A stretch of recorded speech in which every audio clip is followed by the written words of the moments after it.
It has been 1 year since the murder of George Floyd and that 9-minute, 29-second video that shocked millions of people around the globe. Joining us now to talk more about this is law enforcement consultant. He also spent 25 years with the Los Angeles Police Department. Deon Joseph back with us this morning. Nice to see you again, Deon. Good to see you too. So George Floyd's killer, former police officer Derek Chauvin, was convicted on every charge he faced. All right, so he was convicted on all charges. He'll be sentenced next month. Do you think the jury got the verdict right?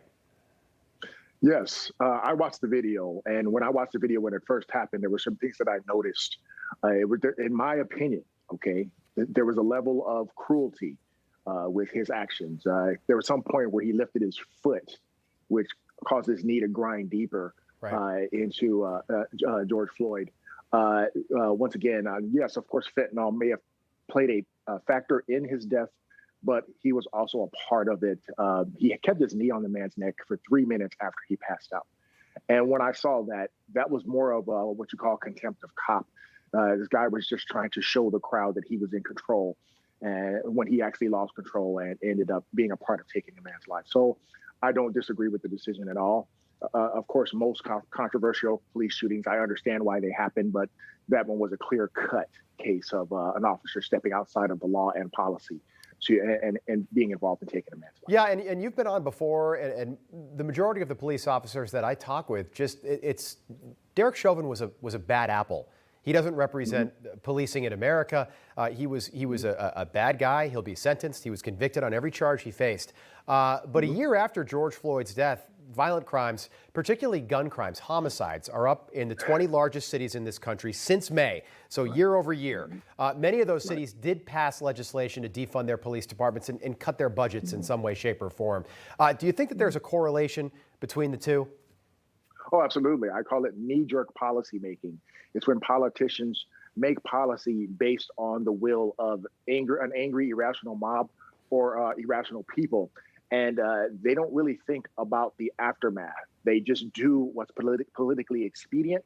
And then when things fall apart, oftentimes they're too proud to say they were wrong or to say, you know what, maybe we should take a step back and reassess this. So sometimes they even double down on those policies. And as you're right, and as you're saying, you're right, crime is exploding all over the country. Criminals are emboldened like I've never seen before. Like I said, what upset me the most about the protest wasn't people exercising their civil rights. It was more or less the riots and the capitulation from politicians who were more than willing to throw police officers under the bus. 800,000 men and women based on the actions of a few incidents across the country. And when you, as a political figure, start disrespecting the living embodiment of the laws you enforce, chaos is soon to follow, and that's exactly what's happening. And it's unfortunate that Democrats aren't holding any of those who, you know, the rioting that we saw last summer, 4.5 months. There were very few arrests, and most of these people got out on bail. Heck, Kamala Harris, our vice president, she put money in these bail funds to bail these people out, which gives somebody no incentive to follow the law.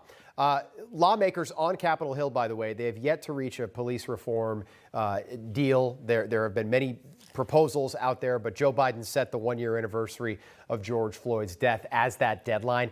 Jen Psaki was talking about that yesterday in the briefing room. Take a listen.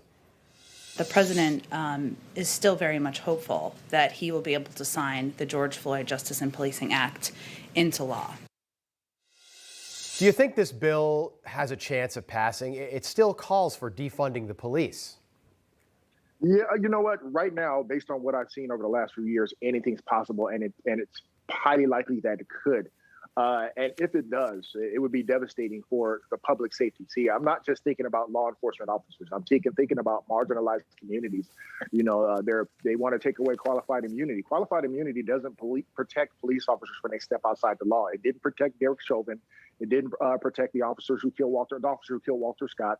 It didn't protect the officers who beat Rodney King. What it does is when an officer acts in good faith within policy and within the law, even if it's controversial, that's who it protects from rogue, the mob mentality, you know, from basically lynch mobs that want them convicted just because they're cops. Right now, it's not about police reform, okay? Everybody thought it was at first. This is now about punishing any person who decides to get up and put on a badge and gun for just wanting to be a police officer based on history. And I want to make this clear to everybody. I cannot stop a woman from getting raped based on historical context. While you're figuring out which department is the racist department or how much racism, I'm trying to figure out right now how to stop a drive-by shooting in a park where homeless people sit. And these are things that I have to figure out now. Deon, quick, 5 seconds, but do you think Derek Chauvin, his lawyers have filed an appeal? Does Derek Chauvin get another trial? I think because of some reckless behavior from very extreme people, we've had people in political positions of political power say some of the most irresponsible things while this was happening. Finding out that a juror member was an active member of an anti-police group, there's a shot he could get an appeal. But I think even if he gets the appeal, once again, to me, it's overwhelming what I saw. I don't see him not getting convicted again. All right, Deon Joseph, good to see you again. Come back and see you soon. Take care.